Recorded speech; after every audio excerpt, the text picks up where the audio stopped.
அதாவது 2011 இருந்து நான் அரசியலை பற்றிய பயணத்தில் இருந்தேங்க. 2015-16 நான் யூபிஎஸ்சி படித்தேங்க. சென்னையில் பார்த்தீங்க அப்படின்னா மரியாதைக்குரிய சைகை துரைசாமி அவர்களுடைய அறக்கட்டளையில் தான் படித்தேன்.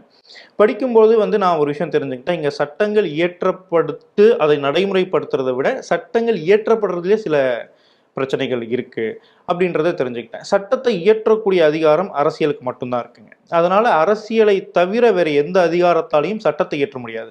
சட்டத்தை இயற்றாமல் நாம் காணக்கூடிய கனவை நனவாக்க முடியாது. அதனால அந்த ஒரு துறையில நம்ம ஈடுபடுத்தி கொள்ளணும்.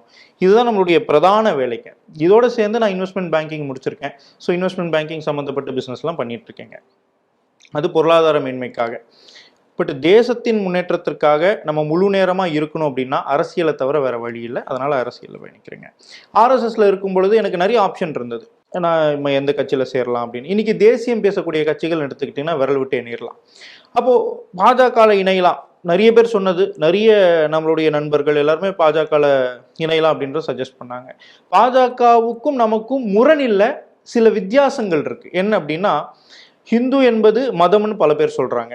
ஹிந்து என்பது வாழ்வியல் முறைன்னு பாஜக சொல்லும். அதையும் கடந்து ஹிந்து என்பது அடிப்படை அடையாளம்னு நம்ம சொல்றோம். இந்த சின்ன சின்ன வித்தியாசங்கள் வேறு வழி இல்லாமல் தனித்த பாதையை தேர்ந்தெடுக்க வேண்டிய ஒரு சூழல் உருவாச்சு. அதனால இந்த முடிவு.